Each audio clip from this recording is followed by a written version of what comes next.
Okay, so here's an overview if you're going to be buying a motorcycle. This is just good tips to do if you're buying a first bike, or even if you've bought a few bikes.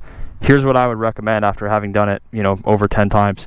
You're going to want to look on Craigslist or Facebook for a good deal, someone that has a simple ad, not someone that's going into a laundry list of this is what I've done to the bike and here's all the things that need to be done.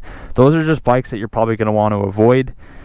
You want something like, hey, I got a 2007 FZ6, low miles, I haven't used it enough, and we're moving, and so I can't keep it. Something like that is a good reason to go look at the bike.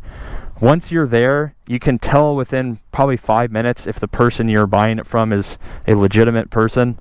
You don't want to be messing with someone who's like a backyard mechanic who has done modifications to the bike. This bike, when I bought it, basically looked exactly like it does now. Completely stock, not molested. The guy actually had maintenance records for things that had been done to it. He had just put on new tires. He had the chain serviced. He actually put a different kickstand on the bike to lower it down because he was a little bit of a shorter guy. And he had proof of all of that stuff. So ask for the maintenance records when you go there. And if they have it, that's great, because that tells you that the bike was actually at a real shop being looked at and being professionally worked on. And then, of course, you're going to want to ride the bike.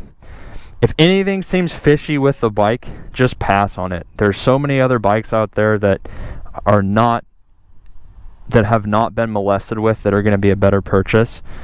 And if anything seems weird, like it's shifting weird or the cables don't seem right, it's up to you if you want to negotiate that. But just know that you could kind of be opening a can of worms on those things. And if you're not really a mechanic, there's going to be a lot of cost if you take it to a dealership to have them work on every little problem that comes up. And again, a big thing is just understanding the story of why someone's selling it. A lot of bikes have lower miles on them, and because people just don't use them. But you want to understand why the person's selling it. If it seems like a legitimate story and the bike appears like this one does, like, hey, it pretty much looks new, even though it's 5, 6, this one's now 15 years old or 14 years old, but the bike should be basically unmolested. If they've done a bunch of modifications to it, you just never know what you're getting into, so I would pass on it. But that's basically my advice on it. Again, you can ask them about how often do you maintenance the chain and how often do you lube stuff, but a lot of people just never do that because they don't ride it enough. So if the bike visually passes the test, the person they seem totally legitimate as to why they're selling it, and there's no shady games they're playing, then I would go ahead and consider that seriously. Again, I only paid $2,800 for this bike. The bike had less than 9,000 miles on it. Now it has 42,000 miles, and it's basically been trouble-free miles. So if you buy the right bike, you can get a good deal and it can last a long time.